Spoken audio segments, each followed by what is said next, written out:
سامنے کردار، کون کس کا جہاں میں ہے غم خوار۔ السلام علیکم یار مدد مومنین، امید ہے کہ تمام مومنین خیر و عافیت سے ہوں گے، اور دعا ہے کہ قائم آل محمد سب مومنین کو ہمیشہ سلامت رکھے۔ اور اس کے ساتھ ساتھ جیسے کہ آپ جانتے ہیں کہ مذہب آل محمد کے لحاظ سے جو عقیدہ شیعہ حیدر کرار ہے اس پر ہماری کوشش جاری و ساری ہے، اور ہم وقتاً فوقتاً جو بھی ہمارے عقائد ہیں شیعہ حیدر کرار کے ہم انہیں بیان کریں گے۔ تو آج کا جو ہمارا ٹاپک ہے وہ ہے کہ ہم شیعہ حیدر کرار ہاتھ کھول کے نماز کیوں پڑھتے ہیں، آخر ہاتھ کھول کے نماز پڑھنے کی وجہ کیا ہے۔ تو آئیے ہم اپنے ٹاپک کی طرف چلتے ہیں کہ ہم شیعہ نماز ہاتھ کھول کے کیوں پڑھتے ہیں۔ شیعہ حیدر کرار ائمہ معصومین علیہ السلام کی اتباع میں ہاتھ کھول کر نماز پڑھتے ہیں، اور اس بات کا بھی انکار نہیں کیا جا سکتا کہ امام مالک کی ماننے والے اہل سنت برادران ہاتھ کھول کر نماز پڑھتے ہیں، جن کا عملی ثبوت حج کے موقع پر آئے ہوئے سوڈانی اور مصری مالکی حضرات ہاتھ کھول کر نماز پڑھتے ہیں دیکھا جا سکتا ہے۔ علامہ معین لاہوری جو کہ شاہ ولی اللہ محدث دہلوی کے شاگرد تھے، اپنی کتاب دراسات اللبیب میں لکھتے ہیں کہ اہل مدینہ سب کے سب ہاتھ کھول کر نماز پڑھتے تھے، اور اجماع اہل مدینہ حجت ہے، اور امام مالک کی ہاتھ کھول کر نماز پڑھنے کی دلیل یہی اجماع ہے۔ اسی طرح امام شافعی بھی ان کے عمل کو غیروں کی حدیثوں پر ترجیح دیتے تھے، بلکہ امام شافعی نے ہاتھ کھول کر نماز پڑھنے کو جائز لکھا ہے بحوالہ میزان الکبریٰ صفحہ نمبر 138۔ عام لوگوں کے لیے ہاتھ کھول کر نماز پڑھنا ہر حال میں اولا و نصب ہے۔ اور اسی طرح جب ہم قرآن مجید کی طرف آتے ہیں تو قرآن کیا کہتا ہے؟ اللہ تعالیٰ اپنی لا ریب کتاب کے اندر یہودیوں کے بارے میں ارشاد فرماتا ہے وَقَالَتِ الْيَهُودُ يَدُ اللَّهِ مَغْلُولَةٌ غُلَّتْ أَيْدِيهِمْ وَلُعِنُوا بِمَا قَالُوا بَلْ يَدَاهُ مَبْسُوطَتَانِ يُنْفِقُ كَيْفَ يَشَاءُ۔ ترجمہ، اور یہود نے کہا کہ اللہ کا ہاتھ بندھا ہوا ہے، انہیں یہودیوں کے ہاتھ بندھے ہوئے ہیں، اور جو کچھ انہوں نے کہا اس کے سبب سے ان پر لعنت کی گئی، بلکہ اس کے ہاتھ کھلے ہوئے ہیں۔ اور یہ آیہ مبارکہ سورۃ المائدہ میں آیت نمبر 64 میں درج ہے۔ اسی طرح امام بیضاوی اور علامہ زمخشری اپنی تفاسیر میں لکھتے ہیں کہ اس آیہ مبارک میں خدا نے یہودیوں کے حق میں بد دعا کی ہے کہ یہ کہنے کی جرم میں کہ اللہ کا ہاتھ بندھا ہوا ہے، ان یہودیوں کے ہاتھ بندھے ہوئے ہیں دنیا میں قیدی ہو کر جہنم میں جانے کے وقت۔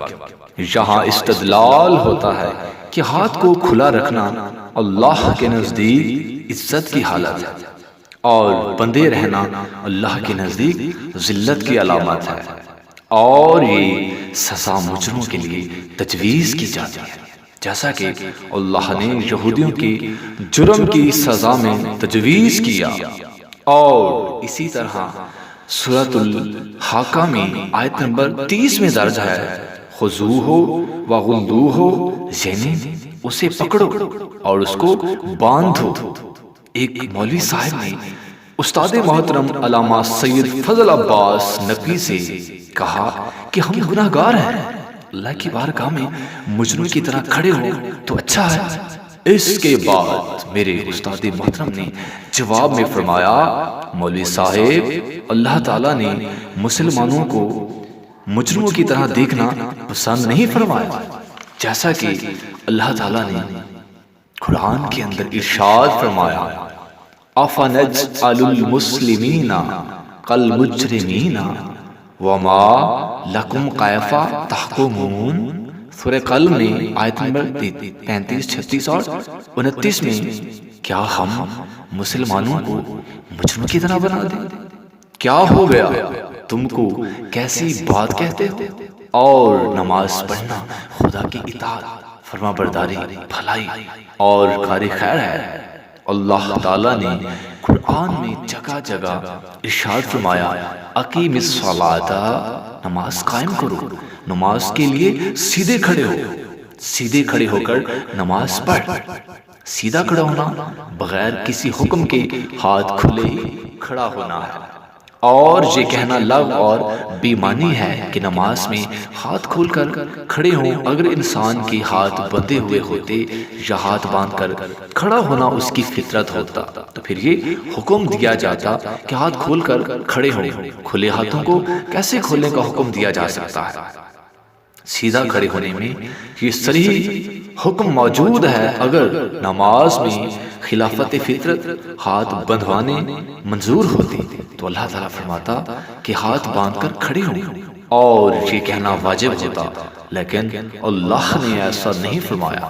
لہٰذا قرآن میں جتنی آیات مبارکات ہیں نماز قائم کرو کا ذکر موجود ہے، وہ آیتیں نماز میں ہاتھ کھولنے پر صاف دلالت کرتی ہیں، نہ کہ ہاتھ باندھنے پر۔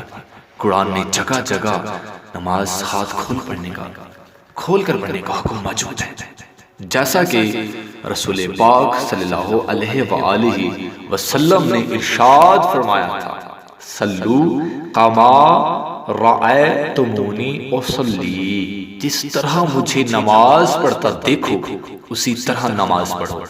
فتاوی شیخ عبد الحی لکھوانی نے جلد اول صفحہ نمبر 326 میں طبع اول میں تحریر کیا ہے کہ معاذ بیان کرتے ہیں جب حضرت صلی اللہ علیہ وآلہ وسلم نماز پڑھنے کھڑے ہوتے تو تکبیر کہتے، وقت ہاتھوں کو کانوں تک بلند کرتے اور پھر ان کو کھلا چھوڑ دیتے۔ دوسری روایت ہے کہ حضرت صلی اللہ علیہ وآلہ وسلم اور آپ صلی اللہ علیہ وآلہ وسلم کی اصحاب ہاتھ کھول کر نماز پڑھتے تھے یہاں تک کہ انگلیوں کے سرے میں خون اتر آ۔ بحوالہ عین شرح کنزال عقائق جو ہے یہ کتاب ہے مشہور و معروف، تو اس کے صفحہ نمبر 250 میں ایک آیت قرآن بطور دلیل حاضر ہے کہ قرآن میں درج ہے قل امر ربی بالقسط واقیموا وجوہکم عند کل مسجد وادعوہ مخلصین لہ الدین کما بعدکم تعودون۔ سورہ اعراف کے اندر آیت نمبر 29 میں درج ہے کہہ دیجیے کہ میرے پروردگار نے مجھے عدل کا حکم دیا اور یہ کہ ہر نماز کے وقت اپنے چہرے قبلہ کی طرف سیدھے کر لیا اور دین کو اسی کے لیے خالص سمجھ کر اسے پکارو جس طرح اس نے تمہیں پیدا کیا، اسی طرح اس کے حضور پلٹ کر جاؤ۔ اس آیہ مبارک میں اللہ تعالیٰ نے نماز کے حکم کے ساتھ فرمایا کہ جیسے پیدا ہوئے ہو اور جیسے اس کی بارگاہ میں پلٹ کر جاؤ گے۔ کوئی انسان نہ ہاتھ باندھ کر پیدا ہوا نہ ہاتھ باندھ کر مرتا ہے۔ اللہ تعالیٰ کی منشاء و مرضی یہی ہے کہ نماز کے لیے ہاتھ کھول کر کھڑے ہو۔ جب کوئی شخص مرتا ہے تو اس کے ہاتھ کھلے ہوتے ہیں اور روز محشر بھی سب کے ہاتھ کھلے ہوئے، اور ہاتھ باندھ کر نماز پڑھنے کے بارے میں قرآن کی آیت نہیں ہے، حتیٰ کہ پورے قرآن میں اس کے بارے میں کوئی اشارہ بھی نہیں ہے۔ ہاتھ کھول کر نماز پڑھنا حکم خدا ہے اور سنت رسول ہے۔ امام جعفر صادق علیہ السلام سے پوچھا گیا کہ ایک آدمی نماز میں دانا ہاتھ بائیں ہاتھ پر رکھتا ہے، یہ کیسا ہے؟ امام علیہ السلام نے فرمایا تکفیر ہے، ایسا مت کرو، یہ مجوسیوں کا طریقہ ہے۔ کتاب تہذیب جلد نمبر 1۔ مسلمانوں میں ہاتھ باندھنے کی رسم کہاں سے آئی؟ اس کی وجہ کیا تھی؟ ذرا اس پر غور کرتے ہیں۔ حضرت عمر کے زمانے میں فتح قادسیہ کے موقع پر جب مجوسی جنگ ہار گئے، جو لوگ قتل ہونے سے بچ گئے انہیں قیدی بنا کر حضرت عمر کے دربار میں لایا گیا، تو ان کی اس حالت پر جس حالت میں تھے، ہاتھ سینے پر بندھے ہوئے تھے اور گردنیں جھکی ہوئی تھی، حضرت عمر کو ان کی یہ حالت بہت پسند آئی اور حکم دیا کہ مسلمانوں کو اسی حالت میں خدا کی بندگی کرنی چاہیے کہ اس سے عاجزی و انکساری ظاہر ہوتی ہے۔ چنانچہ اس کے بعد ہاتھ باندھنے کا رواج ہوا۔ حوالہ الوائل ہے اور ابو بلال عسکری۔ جس طرح قرآن میں وضو کا طریقہ موجود ہے، بالکل اسی طرح قرآن میں نماز پڑھنے کا طریقہ موجود ہے۔